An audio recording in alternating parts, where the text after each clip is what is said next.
Lagos était une ville d'une richesse aveuglante et d'une souffrance silencieuse, de vastes demeures et de secrets cachés. Zainab Adebayor avait grandi dans l'une des maisons les plus luxueuses d'Ikwa, entourée de lustres majestueux, de services de table plaqués or et d'une odeur de parfum importé qui semblait inaltérable. Pourtant, malgré ce privilège, la maison ressemblait moins à un foyer qu'à une prison magnifiquement décorée. À 17 ans, Zainab aurait dû se sentir en sécurité entre ses murs, mais ce n'était plus le cas. Plus maintenant. Sa mère, Adebayor, connue de tous sous le nom de Madame Bayor, était une femme qui portait sa fortune comme une armure. Elle était impitoyable, calculatrice et farouchement protectrice de son statut. Pour Madame Bayor, l'amour était un sentiment frivole, une faiblesse qui pouvait compromettre l'ascension vers le sommet. Elle avait bâti son empire sur un pragmatisme froid, et elle n'en attendait pas moins de sa fille. La richesse a un prix. Zainab, disait souvent Madame Bayor, d'une voix aigre et inflexible tandis qu'elle ajustait ses bracelets en or.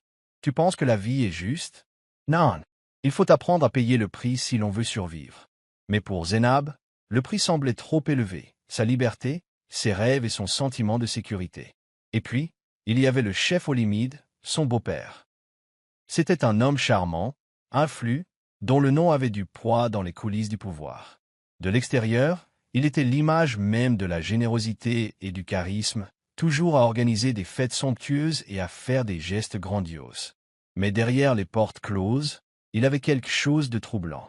Zainab s'était toujours méfiée de lui, mais ces derniers temps, elle avait remarqué des choses qui lui donnaient la chair de poule. Son regard s'attardait trop lorsqu'elle passait devant lui. Il la couvrait de compliments extravagants qui lui semblaient déplacés. « Tu deviens une si belle femme, Zainab, » disait-il, le regard baissé. Même ses vêtements, autrefois ignorés, devenaient soudain un sujet de discussion. « Cette robe te va bien, ma chère. Mais peut-être quelque chose d'un peu plus court la prochaine fois. » Zainab en rirait, mais au fond d'elle, son Dieu lui disait que quelque chose n'allait vraiment pas. « Je veux étudier au Royaume-Uni, » annonça Zainab un soir pendant le dîner, la voix tremblante mais déterminée. « J'ai fait des recherches sur les bourses, et je pense avoir une chance. » Madame Béo rit, un rire froid et moqueur qui résonna dans la salle à manger. « Bourses, crois-tu que le monde te donnera quelque chose? Tu apprendras bien assez tôt que la vie n'est pas si clémente. » Le chef Olimide eut un sourire narquois, les yeux plissés tandis qu'il se laissait aller dans son fauteuil. « Pourquoi aller si loin, Zainab? Le Nigeria a tout ce qu'il te faut. Reste près de ta famille. » Zainab serra le poing sous la table, ses ongles s'enfonçant dans ses paumes. Elle avait envie de crier, de leur dire à quel point elle se sentait piégée, mais les mots restèrent coincés dans sa gorge. Au fil des jours et des mois, Zainab commença à remarquer les fissures dans sa vie apparemment parfaite. Le comportement du chef Olimide se fit plus audacieux, sa présence plus oppressante. Les paroles de Madame Béo, autrefois dédaigneuse, portaient désormais une connotation sinistre. « Les femmes doivent apprendre à endurer, » dit un soir Madame Béo à voix basse en sirotant son vin. « Le sacrifice fait partie de notre destin. Tu comprendras plus tard. » Un soir, alors qu'elle traversait le couloir, la femme de ménage, Esha, l'arrêta. Cette femme âgée travaillait pour la famille depuis des années, même si elle parlait rarement de travers, l'inquiétude se lisait dans son regard. Esha jeta un coup d'œil par-dessus son épaule avant de murmurer. « Mademoiselle Zainab, soyez prudente. Ton beau-père n'est pas celui qu'il paraît. » Zainab en eut le souffle coupé. Son cœur battait fort. L'air du manoir lui parut soudain trop lourd, les murs trop proches. Elle s'était toujours sentie mal à l'aise en présence du chef Olimide. Mais là, c'était autre chose. Pour la première fois, elle réalisa qu'elle n'était pas seulement mal à l'aise, mais en danger. L'air du soir était chargé d'un parfum de jasmin et de parfums de luxe. Le salon, l'une des nombreuses pièces luxueuses de la demeure Adebayo, était faiblement éclairé par un imposant lustre dont les cristaux projetaient une lumière dorée vacillante à travers la pièce. Les murs, ornés de tableaux importés, respiraient le luxe, mais Zainab sentit un frisson lui parcourir l'échine en entrant. Sa mère, Madame Béo, était assise élégamment sur le canapé couleur crème, une coupe de champagne entre ses doigts manucurés. La glace tintait doucement contre le cristal tandis qu'elle faisait tournoyer le liquide doré, ses gestes posés, son expression indéchiffrable. Elle était vêtue d'une robe de soie fluide, ses bijoux en or reflétant la lumière, lui donnant une prestance presque royale. Mais pour Zénab, elle n'avait jamais semblé plus distante, plus étrangère qu'une mère. « Zainab, a seed's toy. Il faut qu'on parle, dit Madame Bayot d'une voix douce et autoritaire. Zénab hésita, mais s'assit sur la chaise en face de sa mère, les muscles tendus. Il y avait quelque chose d'anormal dans l'air. La façon dont Madame Bayot la regardait, calculant, évaluant, lançait un sentiment de malaise. Il y eut un moment de silence avant que Madame Bayot ne prenne enfin la parole. « Le chef Olimide a été bon pour nous, commença-t-elle d'un ton détendu et déconcertant. Il est temps que tu lui rendes sa gentillesse. » Zénab cligna des yeux, la confusion déformant ses traits. « Te rendre l'appareil? Comment? » demanda-t-elle d'une voix lasse. Madame Bayot expira comme si elle avait anticipé la question, puis reposa son verre. « Il a des désirs, Zénab, dit-elle d'une voix dénuée de toute émotion. Et toi, tu peux nous faciliter la vie à tous. » Les mots frappèrent Zénab comme une claque. L'espace d'un instant, elle crut avoir mal entendu. Sa poitrine se serra, son souffle se bloqua. « Quoi? » murmura-t-elle d'une voix à peine audible. Madame Bayot resta impassible, son visage ne trahissant ni honte ni regret. « Ce n'est pas inhabituel, Zénab. Beaucoup d'hommes puissants ont des besoins. C'est un privilège, vraiment. » La pièce s'est mise à basculer autour d'elle. Sa mère, sa propre mère, le lui disait. « Quoi? Tout est ce foyer ?» cracha Zénab, le cœur battant à tout rompre. « C'est mon beau-père. » L'expression de Madame Bayot se durcit. La chaleur dans ses yeux, la fausse inquiétude maternelle, disparurent en un instant. « Tu es ingrat, dit-elle froidement. Un homme comme lui ne demande pas 2 fois. Tu le feras. » Zénab respirait par à-coups. Son esprit s'emballait, essayant de saisir la réalité de ce qui se passait. « Non, dit-elle en secouant violemment la tête. Non, jamais. » Madame Bayot se pencha en avant, ses bracelets en or s'entrechoquant. « Réfléchis bien, Zénab. Il tient notre avenir entre ses mains.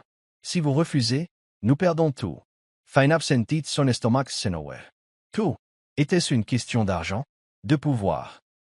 Les yeux de Madame Bayot se plissèrent, sa patience s'amenuisant. « Je t'ai élevé. Je t'ai tout donné. Tu me dois quelque chose. »« Je te dois quelque chose ?» hurla Zénab, la voix brisée. « Tu es un monstre. Comment as-tu pu me faire ça? Comment as-tu pu seulement y penser ?» La gifle arriva sans prévenir, vive et cuisante. Zénab recula, la main sur sa joue, les larmes aux yeux. Madame Bayot se tenait droite, le visage glacial. « Ça suffit, dit froidement Madame Bayot. Tu feras ce qu'on te dit? » Ce n'est pas une discussion. Les larmes lui montèrent aux yeux lorsqu'elle réalisa que pour sa mère, elle n'était rien de plus qu'une monnaie d'échange. Sans un mot de plus, elle se leva brusquement de sa chaise et courut. Son cœur battait à tout rompre lorsqu'elle atteignit sa chambre, claquant la porte et la verrouillant. Ses mains tremblaient tandis qu'elle se pressait contre la porte, comme si elle pouvait se protéger du monde entier. Pour la première fois de sa vie, Zénab comprit vraiment. Elle n'était pas en sécurité chez elle. La nuit était calme, le bourdonnement lointain de la circulation de Lagos atteignant à peine la résidence lourdement clôturée. Le pouls de Zénab battait à tout rompre tandis qu'elle fourrait précipitamment ses vêtements dans son sac à dos. Ses mains tremblaient tandis qu'elle fermait sa fermeture éclair et le jetait sur son épaule. Son esprit lui hurlait d'accélérer. Si elle ne partait pas maintenant, elle n'aurait peut-être jamais d'autre chance. Jetant un dernier coup d'œil à la grande pièce qu'elle avait toujours considérée comme la sienne, une pièce qui ressemblait désormais à une cage dorée, elle ouvrit la porte, écoutant attentivement. Le couloir était sombre et silencieux. Ses pieds nus glissaient sur le sol de marbre frais tandis qu'elle franchissait le grand escalier, retenant son souffle lorsqu'elle entendit un léger bruit provenant de l'autre aile de la maison. Madame Bayot était encore éveillée. Zénab déglutit difficilement et se força à continuer d'avancer. La porte d'entrée se dressait devant elle, et elle tendit la main pour s'échapper dans la fraîcheur nocturne. Le domaine était entouré de hauts murs, de caméras de sécurité et de gardes, mais elle avait étudié leurs habitudes au fil des ans. D'un pas rapide, elle se faufila dans l'ombre, traversant le jardin latéral et escaladant la clôture arrière. Ses mains étaient déjà démêlées lorsqu'elle atterrit de l'autre côté. Elle courut. Les lumières de la ville vacillaient au loin, et Zénab courut aussi vite que ses jambes le lui permettaient, l'air humide lui collant à la peau. Elle ne s'arrêta qu'une fois arrivée devant le portail en fer familier de la maison d'Amina. Haletant, elle frappa avec urgence. Quelques instants plus tard, le visage d'Amina apparut à travers le panneau de sécurité, les yeux écarquillés de stupeur. « Zeynab? Quoi? S'il te plaît? » Amina, murmura Zénab d'une voix désespérée. « Laissez-moi entrer. » Sans hésiter, Amina déverrouilla la porte et entraîna Zénab à l'intérieur. Elles s'assirent au bord du lit d'Amina, la faible lueur d'une lampe de chevet projetant de longues ombres sur le mur. Zénab, encore essoufflée, lui raconta tout. Lorsqu'elle eut terminé, les yeux d'Amina étaient emplis d'horreur. « C'est de la folie, Zénab, » murmura-t-elle en serrant les mains de son amie. « Il faut appeler quelqu'un. » Zénab hocha la tête avec hésitation, mais un profond sentiment la serrait. Qui appeler? La police. La croirait-il seulement? Mais avant qu'il puisse se décider, un coup à la porte les interrompit. Le père d'Amina entra, le visage embrumé d'inquiétude. « Qu'est-ce passé-t-il » demanda-t-il, les regardant l'un après l'autre. Amina, incapable de cacher sa détresse, lança « Baba, Zénab a besoin d'aide. » Chef aux limites, il essaie. Mais avant qu'elle puisse terminer, le visage de son père pâlit. Un long-silence s'installa entre eux avant qu'il ne pousse un profond soupir. « Le chef aux limites est trop puissant, » dit-il d'une voix à peine plus forte qu'un murmure. « Nous ne pouvons pas nous mêler de ça. » Zénab sentit l'air quitter ses poumons. Quoi? Elle s'étrangla. La mère d'Amina apparut derrière lui, secouant la tête. « Nous sommes désolés, Zénab, » murmura-t-elle. « Mais ce n'est pas quelque chose que nous pouvons combattre. » Zénab les regarda, incrédule. Même Monique pouvait acheter le silence. Des larmes lui brûlaient les yeux lorsqu'elle se tourna vers Amina, mais son amie semblait tout aussi impuissante. « Zénab, je ne sais pas quoi faire, » balbutia Amina, la culpabilité lue sur son visage. Zénab le savait déjà. Personne ne ferait rien. Le poids de cette prise de conscience l'écrasa. Sans autre choix, elle se força à se lever, le corps engourdi, la poitrine douloureuse. « Je dois y aller, » murmura-t-elle. Amina la saisit par le bras. « Non, attends. » Mais Zénab secoua la tête. « Je n'ai pas le choix. » Elle passa devant les parents d'Amina et se dirigea vers la porte, les pieds plus lourds à chaque pas. Le chemin du retour lui parut encore plus long. Chaque pas était une défaite. Lorsqu'elle poussa la porte d'entrée, Madame Béot l'attendait. Elle était assise dans son grand fauteuil en cuir, les jambes croisées, les doigts tapotant nonchalamment la coudoir. Dès que leurs regards se croisèrent, Madame Béot sourit, d'un sourire lent, froid et entendu. « Je savais que tu reviendrais, » dit-elle doucement. « Tu n'as personne, Zénab. Juste nous. » L'estomac de Zainab s'ennoua. Elle était complètement seule. Zénab se réveilla dans un silence inquiétant. Le chaud soleil matinal filtrait à travers les rideaux, mais au lieu de son réconfort habituel, il était moqueur, étouffant. Par habitude, elle chercha son téléphone sur la table de nuit, mais il avait disparu. Son cœur battait fort tandis qu'elle cherchait frénétiquement sous l'oreiller, dans les draps, et même sous le lit. Rien. Elle balança ses jambes hors du matelas et se dirigea vers son bureau en titubant, allumant son ordinateur portable. Pas d'Internet. Son souffle s'arrêta. Ce n'était pas une coïncidence. C'était sa mère qui avait fait ça. Une profonde terreur l'envahit tandis qu'elle descendait l'escalier. Elle trouva Madame Béot en train de siroter un café dans la salle à manger, parcourant les pages de son téléphone comme si tout était normal. « Où est mon téléphone ?» demanda Zénab d'une voix aigre. Madame Béot ne leva pas les yeux. Elle but une longue gorgée avant de finalement parler. « Tu n'en auras plus besoin. » L'estomac de Zainab s'asserra. « Tu n'avais pas le droit. » s'exclama-t-elle. « Tu n'en as pas besoin, » dit Madame Béot sans même lever les yeux de son magazine. « Tu ne feras que te laisser distraire. Concentre-toi sur l'essentiel. » Les yeux de Madame Béot se levèrent alors, calmes, froids, indéchiffrables. « Tu ne parleras à personne, Zénab. Pas d'appel. Pas de mais. Pas de distractions inutiles. Vous resterez ici et ferez ce qu'on attend de vous. » Le souffle de Zénab s'accéléra, la colère mêlée à la terreur. C'était prévisible. Elle siffla, les poings serrés. Avant que sa mère puisse répondre, une voix retentit derrière elle. « Pourquoi lutter, ma chère ?» Le sang de Zeynab Essi-Glaka.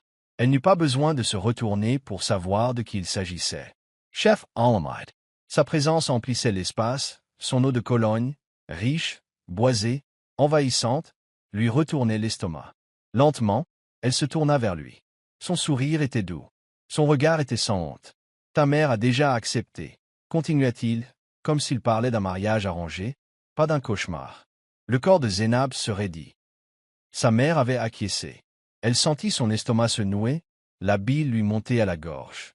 Elle avait envie de crier, de le griffer, de lui jeter quelque chose, n'importe quoi. Au lieu de cela, elle courut.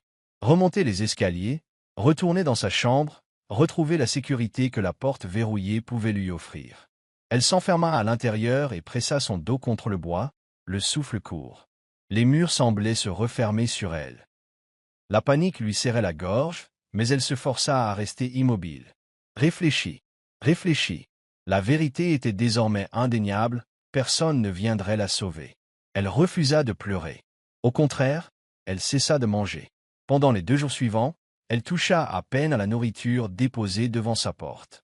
Elle passait des heures recroquevillée dans son lit, les yeux rivés au plafond, à attendre. Quoi? Elle l'ignorait. Le 3e jour, la voix de sa mère résonna de l'autre côté de la porte. « Une fille comme toi n'a aucun pouvoir, Zénab. Accepte simplement ta place. » Zénab ferma les yeux, le poing serré sur les draps. Non, elle n'accepterait jamais ça. Elle était piégée, oui, mais elle n'était pas brisée. Pas encore. Les jours se transformèrent en semaines, et l'isolement de Zénab s'accentua. Elle passait des heures à regarder par la fenêtre, observant le monde défiler comme dans un rêve lointain. Le manoir, autrefois symbole de luxe, lui donnait désormais l'impression d'une prison, son opulence rappelant cruellement les chaînes qui l'enchaînaient. L'air nocturne était empreint de silence. Les lourds rideaux de la chambre de Zénab bougeaient à peine, plongeant l'espace dans l'obscurité. Elle était allongée sur son lit, épuisée, faible et affamée. Des jours sans manger lui avaient laissé des vertiges, mais elle s'en fichait. Elle en avait assez de se battre. Du moins, c'est ce qu'elle se disait. Un léger craquement la tira de ses jours. La porte de la chambre s'ouvrit brusquement. Madame Ball entra, l'air calme, mais le regard froid. Dans ses mains, elle tenait une robe de créateur, en soie, d'un bleu profond, élégante. Elle s'approcha et le déposa sur le lit, comme pour offrir un cadeau. « Mets-le, dit-elle doucement, d'une voix presque douce. Le chef Olimide attend. » Le corps de Zénab se raidit. Sa mère ne lui posait pas de questions. Lentement, elle se redressa, les mains tremblantes, la respiration saccadée. Elle fixa la robe, puis sa mère. « Tu es un monstre, » murmura-t-elle d'une voix rauque de dégoût. Quelque chose en elle se brisa. La gifle fut violente et rapide. La tête de Zénab se tourna brusquement sur le côté, sa joue la brûlait, une vive piqûre irradiait dans sa mâchoire. « Tu vas le faire. » Madame Ball siffla, à bout de patience. Pour la première fois, Zénab comprit le désespoir derrière la cruauté de sa mère. Madame Ball avait bâti tout son empire sur des hommes comme le chef Olimide.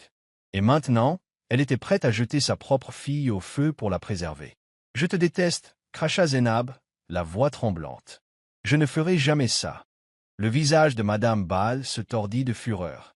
Avec une force inattendue, elle attrapa le bras de Zénab et la tira du lit. Zénab hurla et donna des coups de pied violents.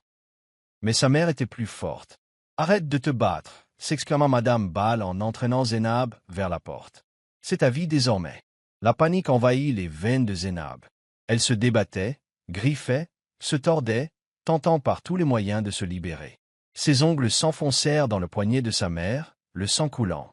Madame Ball hurla de douleur et relâcha sa prise une fraction de seconde, juste assez pour que Zénab puisse se libérer. Elle recula, le cœur battant, l'esprit cherchant désespérément une issue. Et puis elle le vit. Posé sur le bureau en acajou poli du bureau du chef Olimide, un lourd trophée en verre. Son corps bougea avant que son esprit ne puisse le suivre. Elle se jeta dessus, serrant le poing froid et solide dans ses mains. Des pas résonnèrent derrière elle. « Chef Olimide. Allons, ma chère, » ronronna-t-il, un sourire narquois et esséurant au visage. « Tu n'as pas besoin d'être si dramatique. » Zénab se retourna, le regard hagard de peur, de rage et de défi. Alors qu'il la rejoignait, elle la balança. La récompense en verre s'écrasa contre son crâne avec un craquement esséurant. Pendant une seconde, tout redevint immobile. Les yeux du chef Olimide s'écarquillèrent sous le choc avant que ses genoux ne cèdent et qu'il ne s'effondre sur le sol en marbre. Du sang coulait sur son front, tachant le tissu blanc de sa robe de luxe. Madame Bale hurla. « Que as-tu fait » Mais Zénab n'écoutait pas. Son corps agissait par instinct, poussé par la simple nécessité de survivre. Elle se retourna et courut. Pieds nus, elle traversa le grand couloir, passant devant les lustres imposants, les vases et les tableaux coûteux que sa mère avait collectionnés pendant des années. Rien de tout cela n'avait d'importance. Rien ne comptait, sauf sortir. La porte d'entrée se profilait devant elle. Derrière elle, la voix de Mada. Mebal résonna, pieuse. « Zainab, reviens ici. » Elle ne s'arrêta pas. Elle ouvrit brusquement les portes et s'engouffra dans la nuit glaciale. L'air froid la frappait à la peau tandis qu'elle courait dans l'allée. Ses pieds martelaient le trottoir, sa respiration était saccadée. Le portail du domaine se dressait devant elle, verrouillé. Sa seule issue était l'escalade. Ignorant la douleur aiguë dans ses jambes, elle escalada les barreaux de fer, ses muscles hurlant de protestation. Derrière elle, elle entendit les portes du manoir s'ouvrir. La voix de Madame Ball déchira l'air. « Garde, arrêtez-la !» Zénab se jeta par-dessus la porte et atterrit lourdement de l'autre côté. L'impact lui fit trembler les os, mais elle le sentit à peine. Elle se releva et courut. Dans l'obscurité, vers l'inconnu. Pour la première fois de sa vie, elle était libre. L'air de la nuit était âcre contre la peau de Zénab tandis qu'elle courait, pieds nus et essoufflée. Son cœur battait la chamade, sa vision brouillée par les larmes et l'épuisement.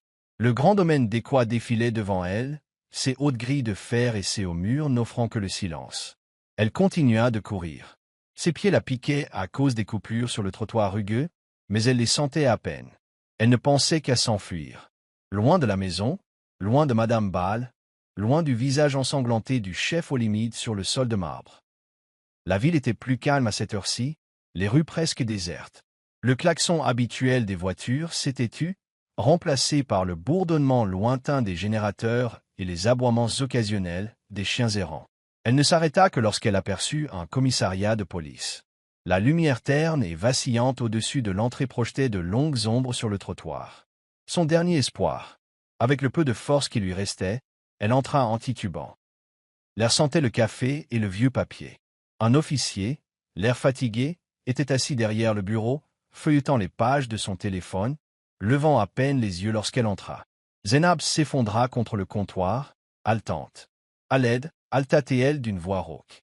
L'agent haussa un sourcil, visiblement peu impressionné. « Qu'est-ce qui se passe » demanda-t-il en posant son téléphone. Zénab agrippa le bord du comptoir, les mains tremblantes. « Mon beau-père » s'étrangla-t-elle. « Chef Olimide. » Il a essayé. Elle n'a même pas pu finir sa phrase. L'expression de l'officier changea légèrement, mais pas d'inquiétude. Elle devint sceptique. « Chef Olimide. » Il répéta, le ton empreint de doute. Zénab hocha la tête avec frénésie. « Et tu l'accuses de quoi, exactement ?» Il essaya, « Ma mère », ses mots s'échappant en morceaux. L'officier se renversa dans son fauteuil en soupirant. « Vous accusez un chef. Avez-vous des preuves » Zénab sentit son estomac se nouer. « Preuves » Elle n'en avait aucune. Pas d'enregistrement. Pas de témoin. Juste sa parole contre l'un des hommes les plus puissants de Lagos. Des larmes coulaient sur ses joues. Elle sentait ses genoux faiblir. Elle avait tout risqué, et il ne la croyait pas. C'était ça, la trahison ultime. Elle se couvrit le visage de ses mains, les sanglots la secouant. Puis une voix perça la tension. « Qu'est-ce passait-il » Zénab leva les yeux. Une femme se tenait à l'entrée du bureau, grande, sûre d'elle et le regard perçant. Son uniforme était soigneusement repassé, ses cheveux étaient rentrés sous une casquette de police. Elle avait l'air de quelqu'un qui ne supportait pas les bêtises. « Qui est-ce » demanda-t-elle en s'avançant. « Une fille qui lance des accusations insensées » marmonna l'officier. Le regard de la femme se porta sur Zénab, observant ses cheveux en bataille, sa joue meurtrie et ses pieds ensanglantés. Son regard perçant s'adoucit. « Comment t'appelles-tu » demanda-t-elle doucement. « Zénab » murmura-t-elle.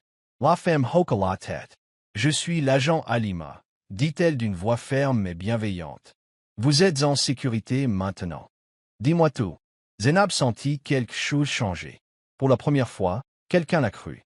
Et pour la première fois, Elle sentit une lueur d'espoir. L'enquête avait commencé. En quelques heures, la police de Lagos lança une enquête discrète mais urgente sur les affaires du chef Olimide. Sa richesse et son influence l'avaient tenu intouchable pendant des années, mais à présent, le bouclier qui l'entourait commençait à s'effriter. La première découverte était effrayante. Le chef Olimide avait un plan. Sous sa réputation impeccable se cachait un sillage de filles maltraitées, de vies ruinées et de secrets enfouis. Certaines avaient été soudoyées, d'autres avaient disparu, et d'autres encore n'avaient jamais rien dit, trop terrifiées par ce qui pourrait arriver s'ils le faisaient. Ces affaires étaient tout aussi douteuses, de multiples paiements non divulgués à des inconnus. Une partie de l'argent était allée directement à Madame Bai. Elle n'était pas seulement au courant de ces crimes, elle les avait rendus possibles. Elle en avait profité. Plus la police creusait, plus l'affaire devenait obscure. Le lendemain matin, les policiers arrivèrent au manoir d'Adi Bai. Madame Bai était dans le grand salon, sirotant du thé, comme si de rien n'était. Lorsque les officiers entrèrent, elle leva à peine les yeux. « Comment puis-je vous aider, messieurs » demanda-t-elle d'un ton calme, posant sa tasse avec une élégance maîtrisée. L'enquêteur principal, un homme trapu à l'expression dure, s'avança. « Madame Bai, nous avons des raisons de croire que vous êtes impliquée dans des affaires de mise en danger d'enfants, de traite d'êtres humains et de complot en vue de commettre des abus. Nous avons des questions à vous poser. » Pour la première fois, une lueur d'agacement traversa son visage. « Comment osez-vous venir chez moi avec de telles accusations » dit-elle d'une voix venimeuse. « Votre fille a fait une déposition officielle contre vous et le chef Olimide. » À ces mots, Madame Bai rit. Un rire lent et moqueur emplit la vaste pièce. Elle se renversa dans son fauteuil, les jambes croisées. « Ma fille est une menteuse, » dit-elle simplement. Les policiers ne réagirent pas. L'un d'eux déposa un dossier sur la table. « Alors peut-être pourriez-vous expliquer ces transactions bancaires ?» Madame Bai sourit. Les preuves étaient accablantes. Transactions sur le compte du chef Olimide, paiement direct à Madame Bai. Sums importance. Répétitive. Des paiements qui coïncidaient avec la disparition de jeunes filles.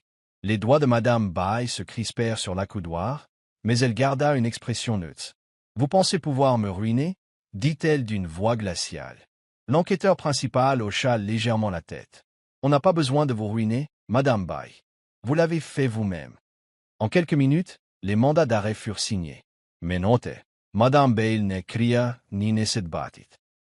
Elle se contenta de sourire, inclinant légèrement la tête. « Zénab reviendra vers moi, » murmura-t-elle. Comme toujours. Mais pour la première fois, Madame Bai avait tort. La nouvelle s'est répandue comme une traînée de poudre.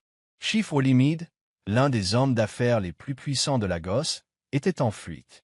Dès que ses avocats ont eu vent de l'enquête, il a fui son manoir, abandonnant tout derrière lui, y compris Madame Bai. Pendant des jours, la police a suivi ses déplacements à la trace, suivant des rumeurs de jets privés et de retraits bancaires secrets. Son plan, s'enfuir au Ghana. Mais sa fortune ne pouvait plus le protéger. À la frontière ghanéenne, déguisé en costume simple et lunettes de soleil foncé, il fut arrêté. Son nom, autrefois admiré dans les milieux d'affaires, était désormais le sujet de conversation de la rue. Le puissant chef Olimide était tombé. Pendant ce temps, à la haute cour de Lagos, Madame Bai était déjà en garde à vue. Mais contrairement à son mari, elle n'a pas pris la fuite. Elle est restée assise dans la salle d'interrogatoire, les mains soigneusement jointes, l'air calme. Même inculpée de traite d'êtres humains, de mise en danger d'enfants et de complot en vue de commettre des violences, elle n'a pas bronché. « Vous ne me briserez jamais », avait-elle murmuré au policier. Mais elle avait tort. L'atmosphère était tendue lorsque Zénab s'est avancée pour témoigner. La salle d'audience était remplie de journalistes, de militants sociaux et de spectateurs silencieux venus assister à la chute d'un homme puissant. Le chef Olimide avait changé d'apparence. Pas de costume coûteux, pas de sourire suffisant. Juste un homme menotté, exposé pour ce qu'il était vraiment. Madame Bai était assise à côté de lui, toujours posée, silencieuse. Mais Zénab ne se concentrait pas sur eux.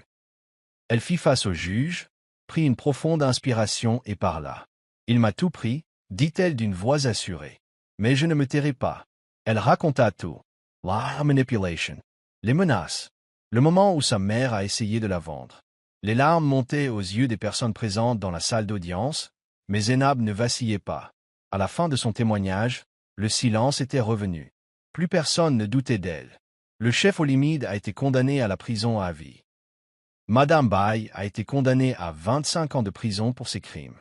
Même à la lecture de la sentence, elle a refusé de laisser transparaître ses émotions. Aucun remords.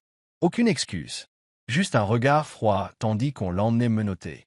Mais Zénab n'avait pas besoin d'excuses. Elle avait gagné. Pour la première fois de sa vie, elle était libre. Des années s'étaient écoulées depuis la nuit où Zénab avait couru pieds nus dans les rues, cherchant désespérément à s'échapper.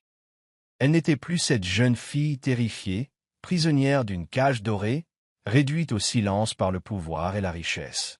Elle s'était reconstruite, morceau par morceau, choisissant de s'élever plutôt que de se laisser consumer par son passé. Elle se tenait maintenant devant une foule de centaines de personnes, sa voix ne tremblant plus, mais forte, claire et inébranlable.